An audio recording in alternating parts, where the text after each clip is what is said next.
Many years ago, I was between businesses, took 3 months out to go travelling. I was backpacking and I had a whole month in Vietnam. This was quite the experience for me.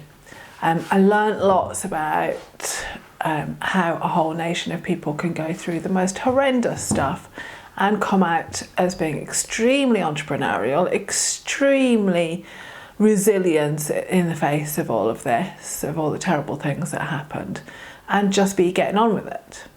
But the story I'm going to tell you today is a slightly different one, and I call it the white shirt story, and it stayed with me for 20 years. While I was in Vietnam, there's a small town there that most people go to, and it specialises in tailoring. The whole market is pretty much all different shops with large bolts of fabric, and you can go and get anything made.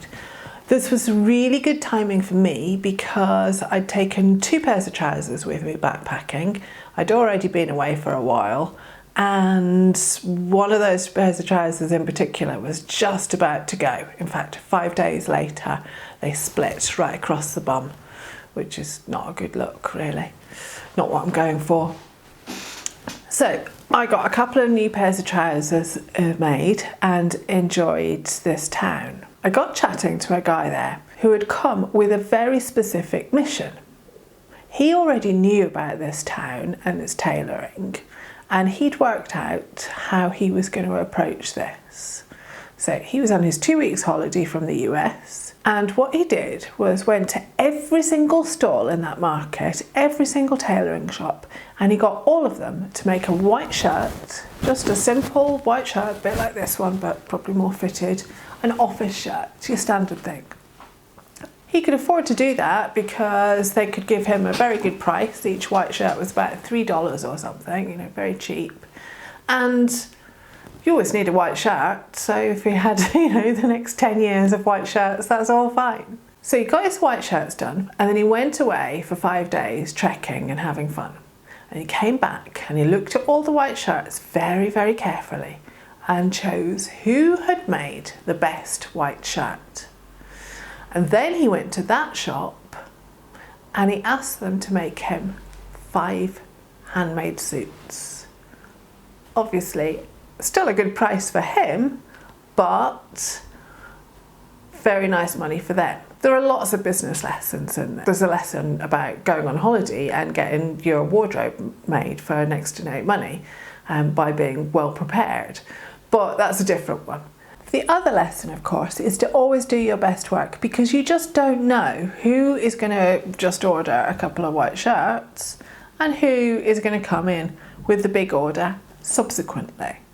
The other learning from this white shirt episode came to me more recently when I was thinking about it.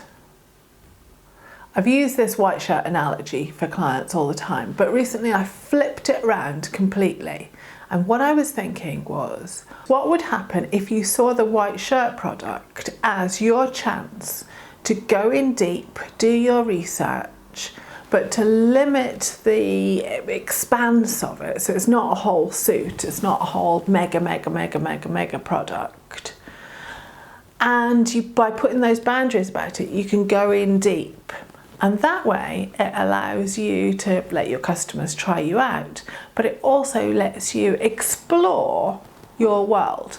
And I know from all the people that I've worked with on productize your expertise, etc., that this is one of the things that people don't expect or come to the courses and programs explicitly wanting. But it's one of the things that they love about it, is the chance to really get in deep. They're honing their skills as they're making their products. And I see the enthusiasm and joy and aha moments that people have while they're in that, because they're going deep on a subject that they are passionate about and love. So there is a chance within that to have a very directed way of going deep and exploring what it is. And then that informs the other things that you want to sell later on, your other products. And that's one really good way of doing this. Have a think about how the white shirt product idea is relevant for you and what you can do with it. And keep it in your mind. It's been in my mind for 20 years now, and I hope that it stays with you as well. There's lots to be learnt. Want to learn more about the art of productizing your expertise? There are new videos here every week. Here are a couple of good ones to get you going.